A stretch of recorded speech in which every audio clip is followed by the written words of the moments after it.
Nah, kalau mengikuti jalur Kemenak, otomatis Darul Lugonya itu di Mesir selama 1 tahun. Tapi kalau memilih jalur Pusiba atau mediator Pusiba, maka Darul Lugonya itu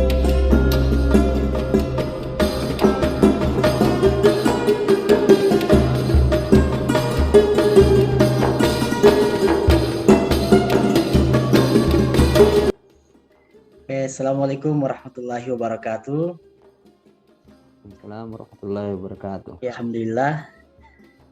Alhamdulillahirabbil alamin wassalatu wassalamu ala asyrofil anbiya'i wal mursalin sayyidina Muhammadin wa ala alihi washabihi ajmain. Ya, alhamdulillah hari ini saya berkesempatan untuk berjumpa secara virtual dengan saudara saya Al Ustaz Hairil yang alhamdulillah hari ini sedang berada di Mesir. Pada kesempatan ini sebenarnya ini hanya merupakan sharing-sharing saja, mendapatkan informasi-informasi penting bagaimana pengalaman-pengalaman beliau selama menempuh pendidikan di Universitas Al-Azhar Mesir. Bagaimana kabarnya Ustaz Hairil? Assalamualaikum. Waalaikumsalam warahmatullahi wabarakatuh. Iya. Alhamdulillah, di sini sehat-sehat. Alhamdulillah. Alhamdulillah. Selama di Mesir sudah berapa tahun? Alhamdulillah sekarang sudah memasuki tahun kedua di Mesir dan alhamdulillah tahun kedua ya udah tahun kedua di sini.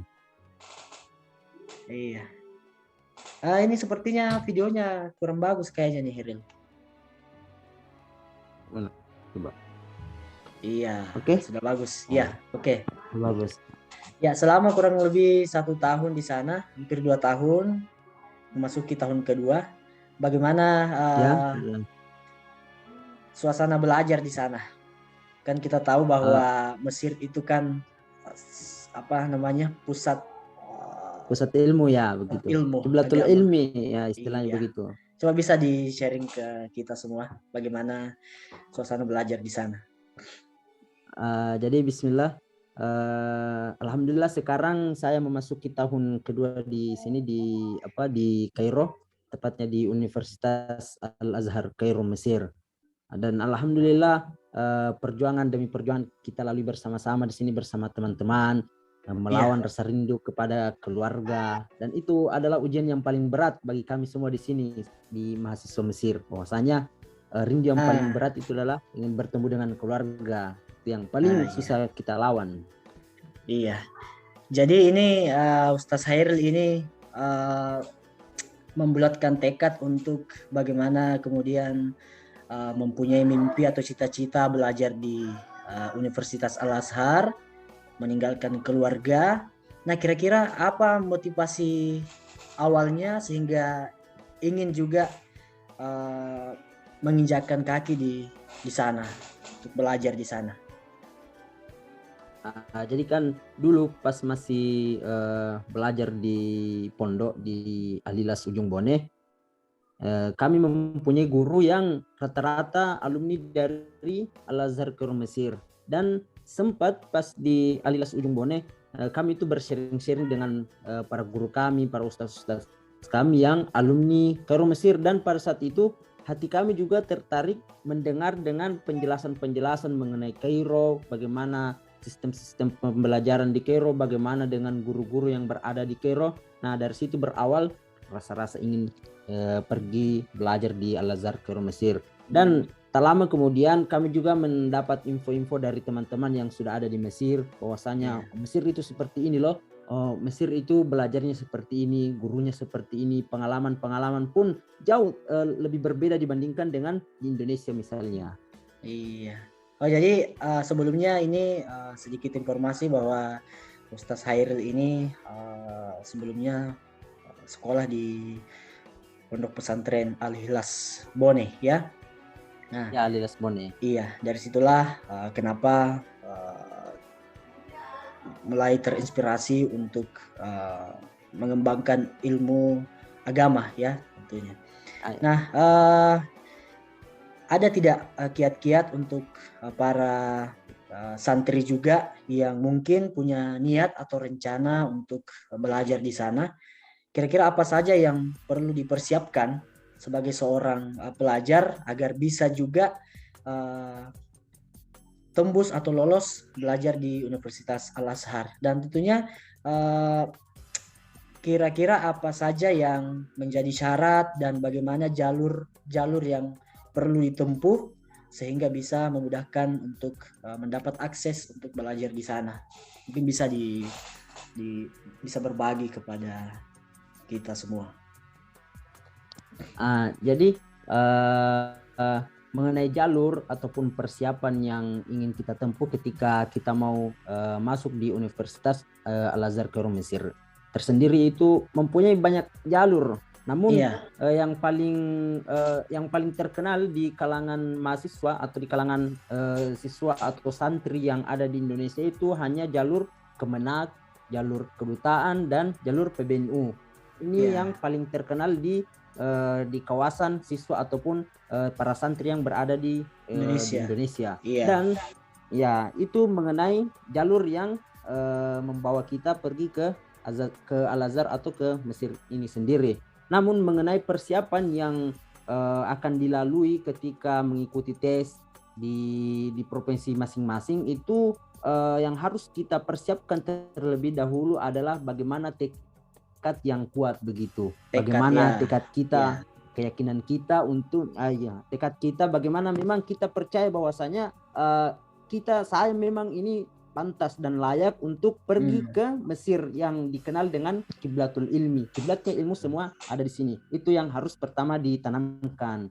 Dan yang kedua, bagaimana kita mempersiapkan sedikit demi sedikit ilmu yang menunjang tes nanti ketika mempersiapkan menuju ke Mesir. Seperti mempelajari ilmu nahwu, ilmu sorof, dan ilmu-ilmu lainnya yang akan diteskan ketika mau berangkat ke Mesir.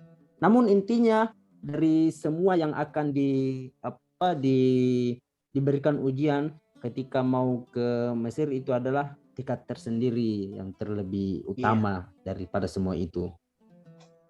Ya, jadi ketika segala persiapan sudah dilakukan, kemudian mengikuti tes, berdasarkan syarat-syarat yang harus kita lewati. Iya, jadi yang paling penting untuk dimiliki, ilmu yang paling penting untuk dimiliki seorang calon pelajar Universitas Al-Azhar itu apa? Mulai mungkin bahasa Arabnya mungkin levelnya sudah harus tinggi, atau ilmu-ilmu yang lain begitu. Mungkin baca kitabnya harus matang dulu, kemudian baru bisa mengikuti tes, atau seperti apa?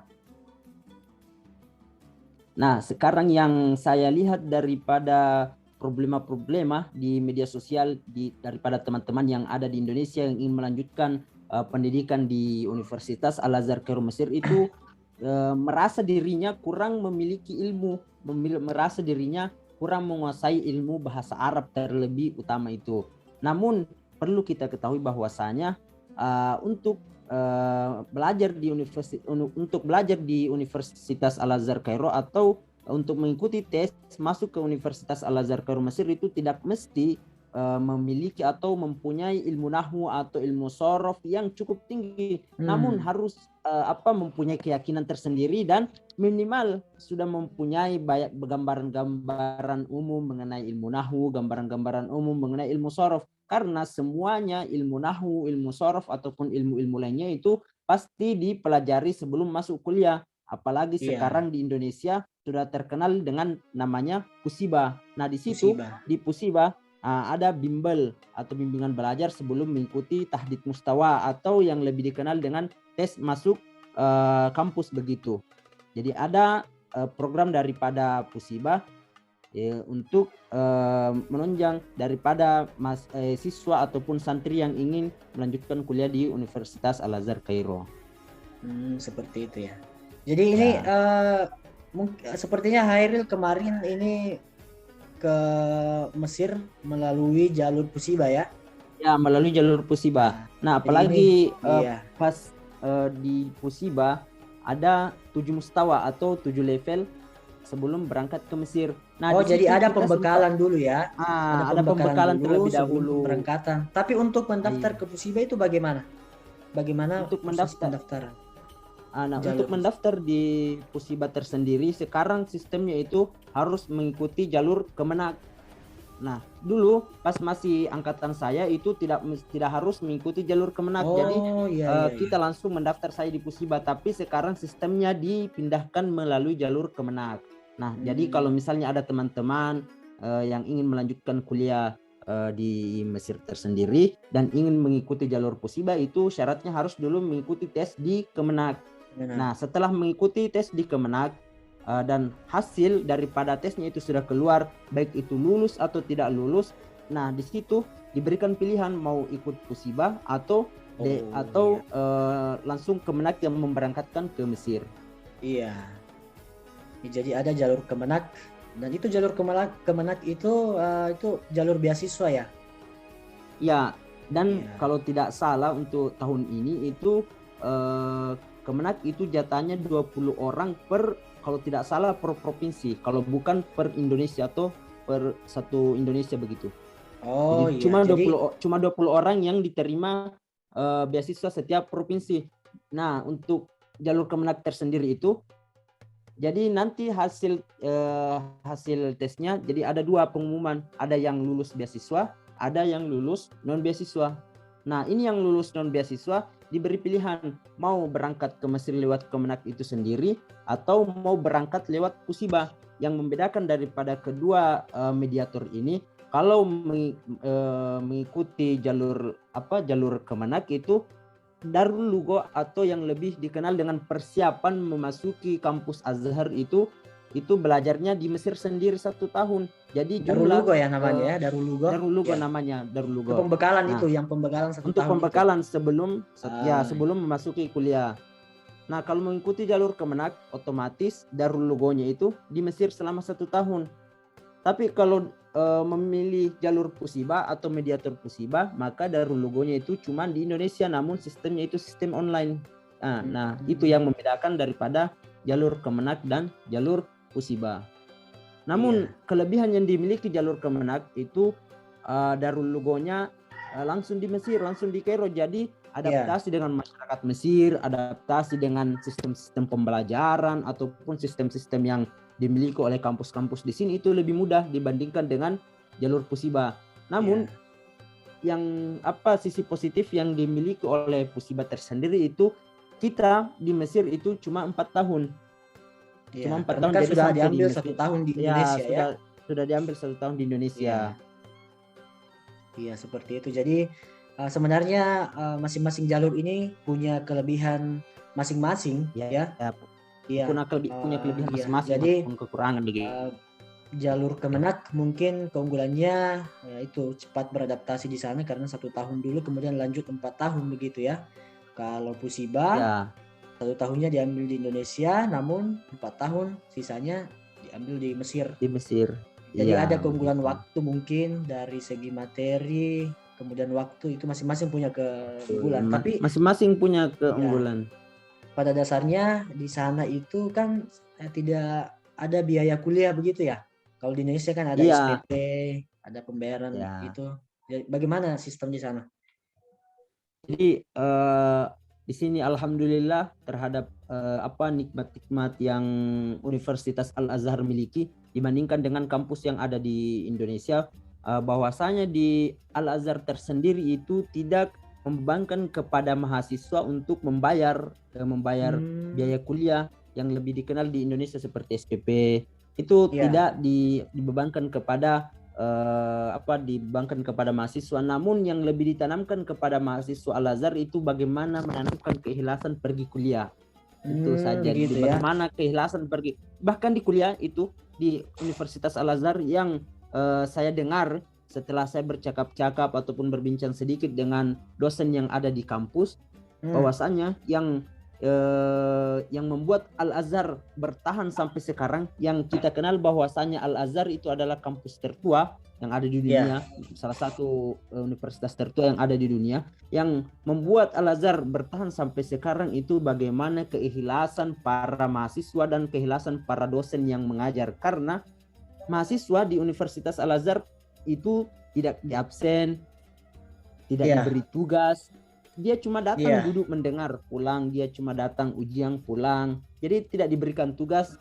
Tidak seperti dengan mahasiswa di Indo, setiap minggu mungkin ada tugas, ataupun setiap bulan ada tugas. Jadi di sini jadi ini kembali kepada awal tadi, bahwa tekad dan kemauan belajar seorang pelajar di sana betul-betul harus dijunjung tinggi ya.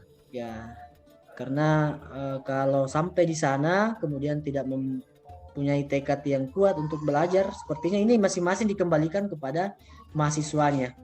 Jadi bagaimana tujuanmu ke sana dan akan kembali ke negara masing-masing untuk berpertanggungjawab mempertanggungjawabkan apa yang sudah diperoleh di Mesir itu sendiri. Iya, betul.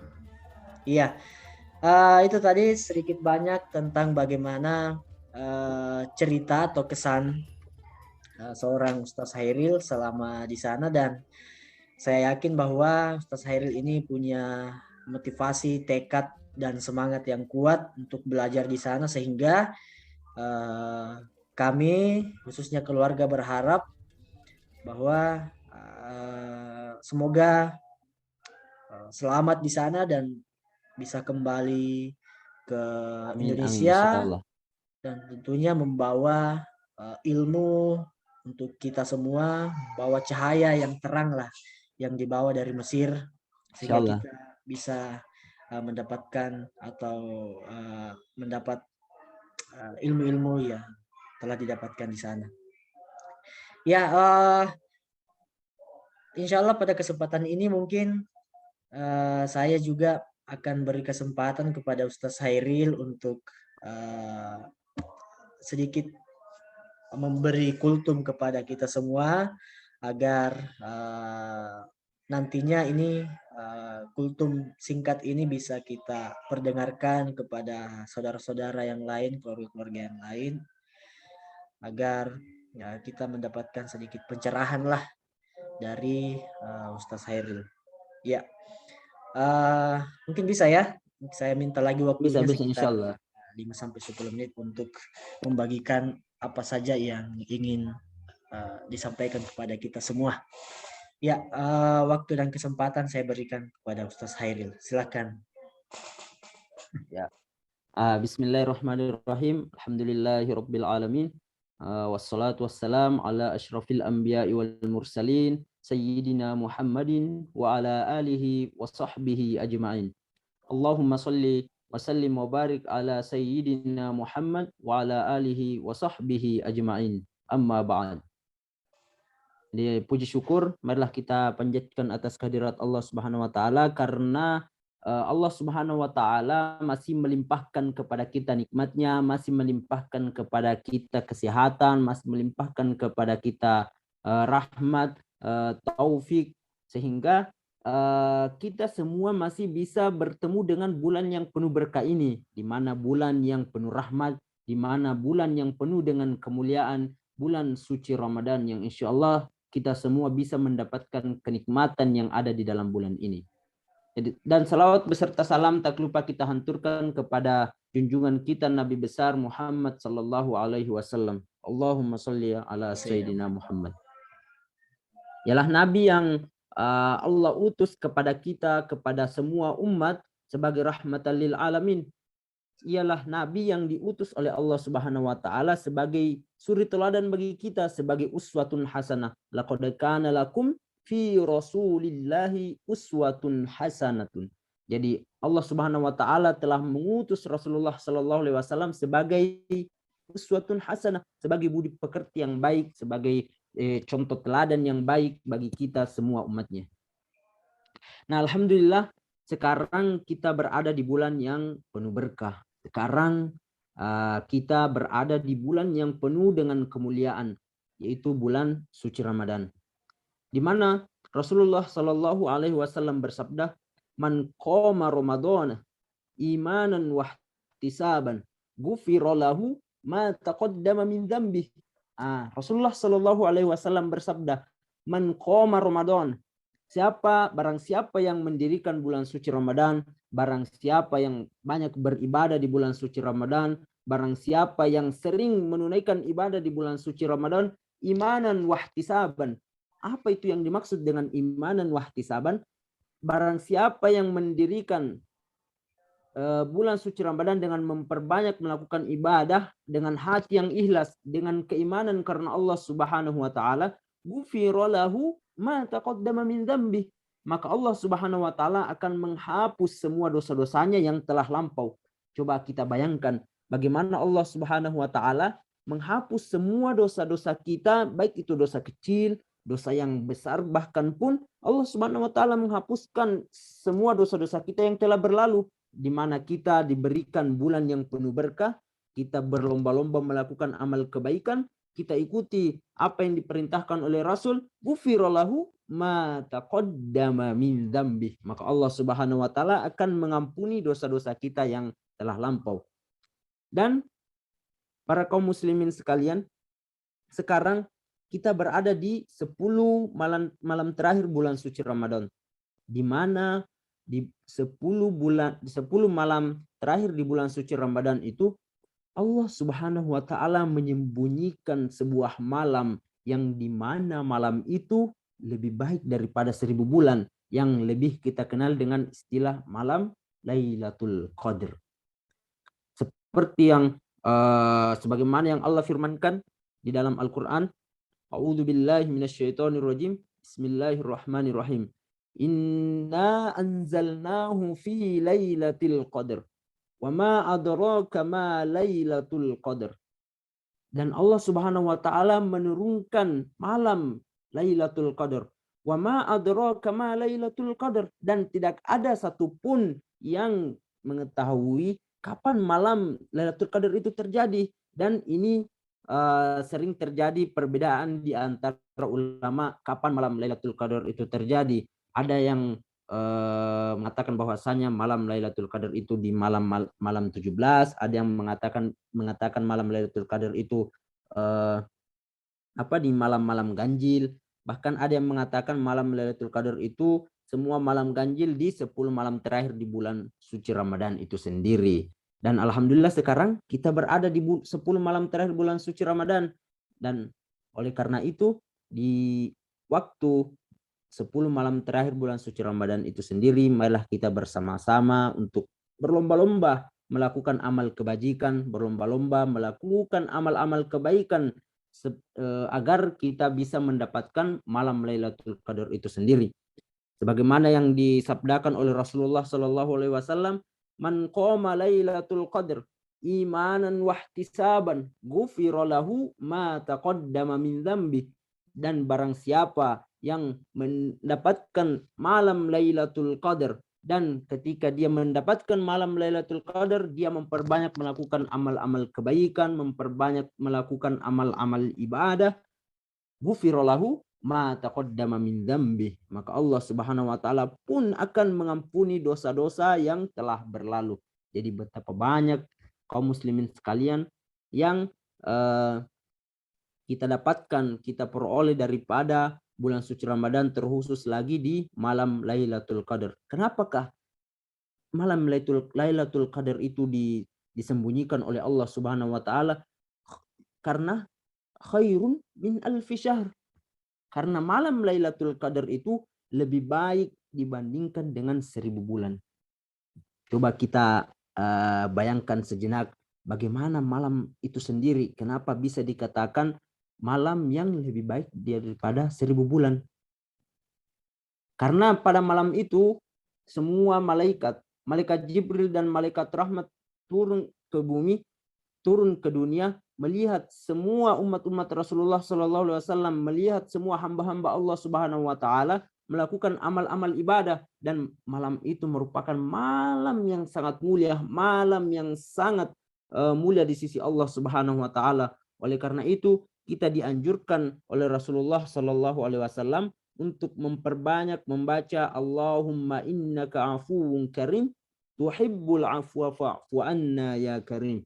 kita dianjurkan oleh Rasulullah untuk memperbanyak membaca doa tersebut ketika 10 malam terakhir di bulan suci Ramadan. Dan Rasulullah Shallallahu Alaihi Wasallam pun menganjurkan kepada kita untuk memperbanyak berdoa di bulan suci Ramadan, apalagi terkhusus di 10 malam terakhir bulan suci Ramadan, karena pada saat itu doa-doa kita itu mustajab, dikabulkan oleh Allah Subhanahu wa taala. Doa-doa kita itu sangat mudah mengetuk pintu langit, sangat mudah Allah Subhanahu wa taala mengijabahnya. Oleh karena itu, marilah kita bersama-sama memperbanyak membaca doa, memperbanyak meminta ampun kepada Allah Subhanahu wa taala. Allahumma ighfir lana dzunubana, Allahumma ighfir lana dzunubana, Allahumma ighfir lana dzunubana.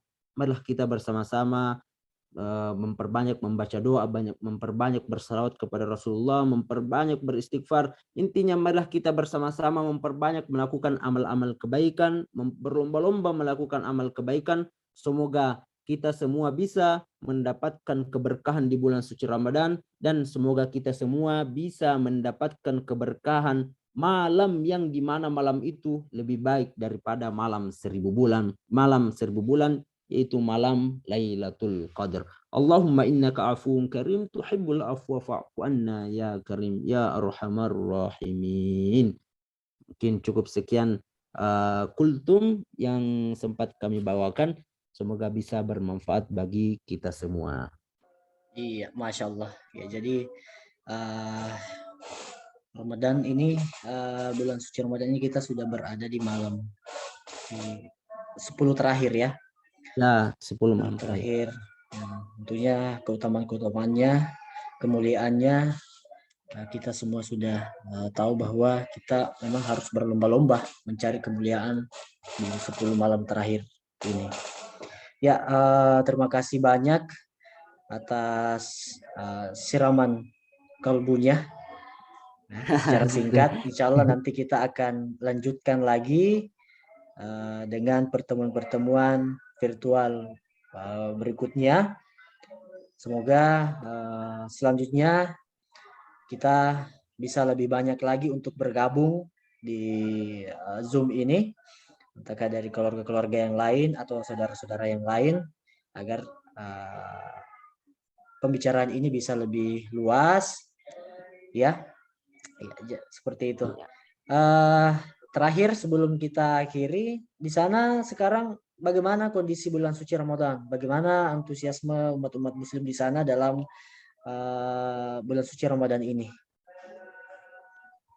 Nah, alhamdulillah, selain daripada nikmat ilmu yang kita dapatkan di Mesir itu sendiri, masyarakat Mesir itu ketika bulan suci Ramadan itu mereka berlomba-lomba memberikan menu buka puasa kepada semua mahasiswa wafidin atau yang lebih dikenal dengan mahasiswa yang di luar Mesir. Semua mahasiswa yang dari Indonesia, dari Malaysia, dari Afghanistan, intinya semua mahasiswa pendatang yang kuliah di Universitas Al-Azhar itu mendapatkan setiap harinya itu menu berbuka puasa daripada masyarakat secara Mesir. Gratis ya, bahkan secara gratis.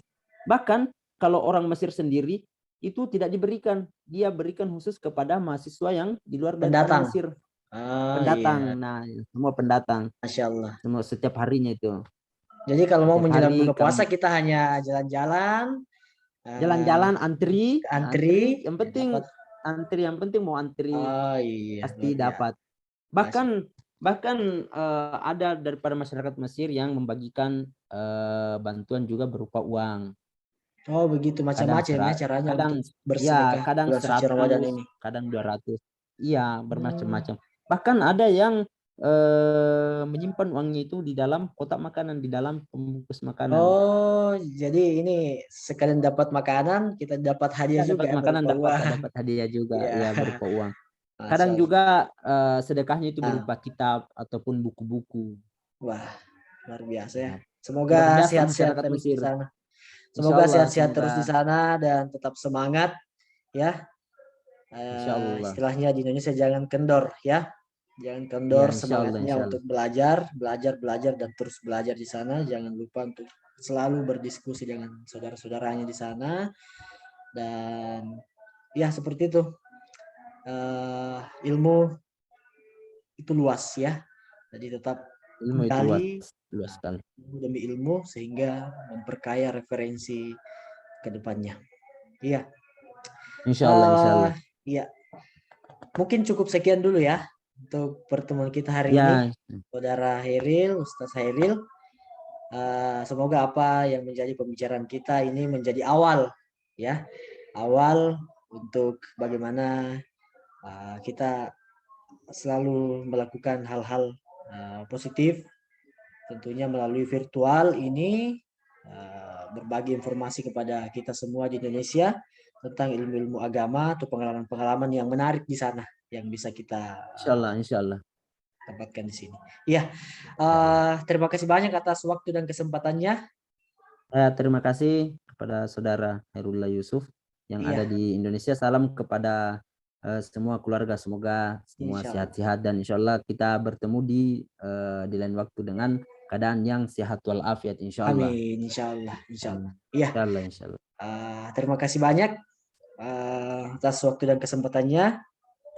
Sekian. Lebih dan kurangnya mohon dimaafkan. Wabillahi taufiq wal hidayah. Wassalamualaikum warahmatullahi wabarakatuh. Waalaikumsalam warahmatullahi wabarakatuh. Sebelum